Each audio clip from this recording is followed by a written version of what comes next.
In Pinnacle Studio, there are several different editing modes you can switch to that will determine how trimming clips or adding media will affect other clips on the timeline. You can switch from different modes as you edit your project according to your needs at the time. In this tutorial, I'll teach you how to use 4 of the different editing modes in Pinnacle Studio. Before we get started, if you're watching this video on YouTube, you'll find a link in the description below that will take you to our tutorial page on the Discovery Center. Here you can download a written copy of this tutorial to follow along. Let's get started. To change the edit mode, go to the right of your screen and click on the drop-down menu. The default mode for Pinnacle Studio is Smart Edit Mode, which is the magic wand icon. Smart Editing Mode intelligently decides when to move clips positioned after that point on the timeline, based on how and where you drag your clips. So for example, let's say I have a few different image clips on my slideshow and a gap between them. In this gap, I want to place a video between these images, but I want my video to fit exactly in that space and not have it push everything else down on my timeline. I'm going to drag the video I want to use down onto my timeline, and you can see that it is much longer than the gap it will fill.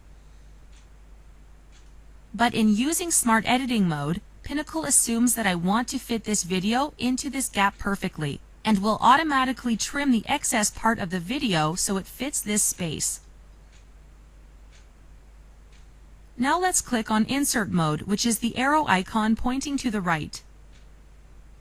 With Insert Mode, clips to the right of a trimmed clip and on the same track will shift left or right to make room for the new length of the clip. So if we drag down the same video we used previously, instead of cropping the clip to fit the gap like in Smart Mode, Insert Mode will push down all the media to the right so that the entire video will fit. It will also keep the gap we have, so to eliminate the gap, you'll have to highlight on the clips to the right and drag them to the left so there's no gap between media.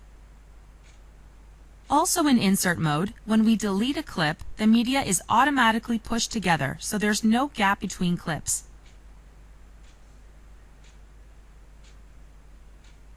Now let's click on the Overwrite Mode icon, which is the arrow pointing downwards. Now with Overwrite Mode, if I drag a clip onto the timeline, it will literally overwrite all media that is in its path. So for example, let's drag a video from our project bin and try to place it in this gap here. You'll see that not only will it fill the gap entirely, but the rest of the media to the right is not pushed down. It is just completely overwritten. Finally, let's click on the Replace Mode icon. This is a great editing mode if you're making a slideshow and want to make some quick changes to the photos you've chosen. Here we can drag an image or video clip from the project bin and drag it over top of the clip on the timeline that we want to replace. The image or video will be completely replaced with your new photo or video, and you don't have to make any other changes. Remember that you can switch between editing modes as you need to, which makes editing even easier with this program. There is also a new advanced 3 and 4-point editing mode that has been introduced in Pinnacle Studio 22. To learn more, click on the link in the description to watch the 3 and 4-point editing mode tutorial. If you're watching this video on YouTube, you'll find a link in the description below that will take you to our tutorial page on the Discovery Center. Here you can download a written copy of this tutorial to follow along and find other helpful tutorials for Pinnacle Studio.